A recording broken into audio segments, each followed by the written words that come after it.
Hey guys, so I figured I'd pop on here and just kind of fill you in on what's going on now with Paul and going forward. So today he starts, actually today doesn't start anything, but he starts chemo tomorrow. Should I take my glasses off? Yes. So he starts chemo tomorrow. Today he has to go in and get his blood work. So every Monday he goes in and he gets blood work.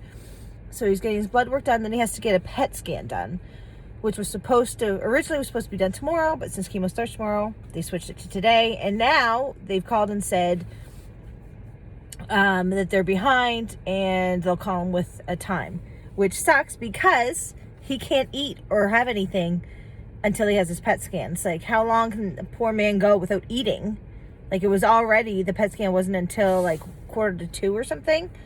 So anyway, so we just gotta wait for them to call and say when and if it's gonna happen today. But then tomorrow his chemo starts first thing in the morning. So then he has that, and it's an all-day thing. He goes in for 8. He goes in for 8, and yeah, he probably won't get out until about between 2 to 4, I'd say.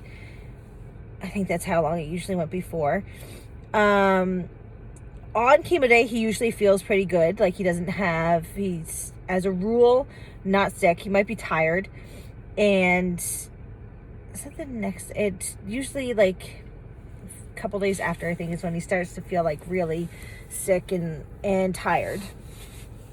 But this time, I can't go in with him at all. Like, before, I used to go in and sit down with him, and we just shoot shit and read and do whatever. I'd go get him snacks. But now, because of COVID, I can't go in. So that sucks. So I will be dropping him off and then going back and picking him up when he's done. After that, so then he does that. So then he 3 weeks. So then he has 2 weeks of nothing. He still goes and gets his blood work on Mondays. But then on the 3rd week is when he's going to be admitted into the hospital. And that's when he gets the chemo 24/7 for 3 days, 3 to 4 days, depending on how he takes it and how he's doing with everything. And that's the one that's really going to knock him out. So not sure. Then we don't know anything about that because this is the first time dealing with this one. And so yeah, I don't know if he's going to be home for New Year's Eve. He should be home for New Year's Day. So that sucks. Not that big of a deal, but just the whole thing sucks. And I really hate the fact that I can't go in with him. So even when he gets admitted, I can't go in to visit him. So that sucks.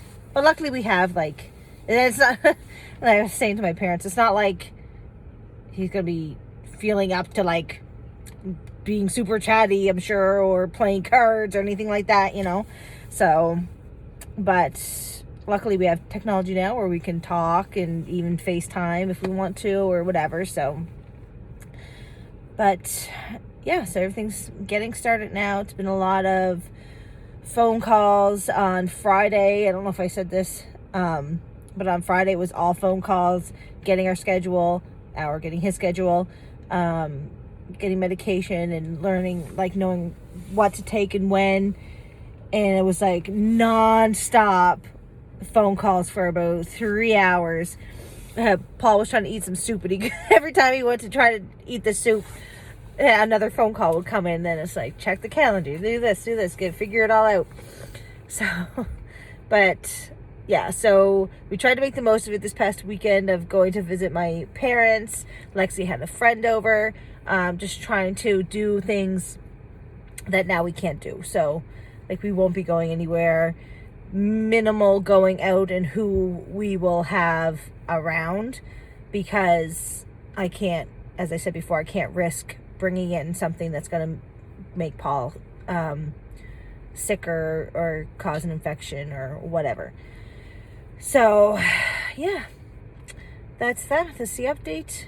I don't think there's anything else that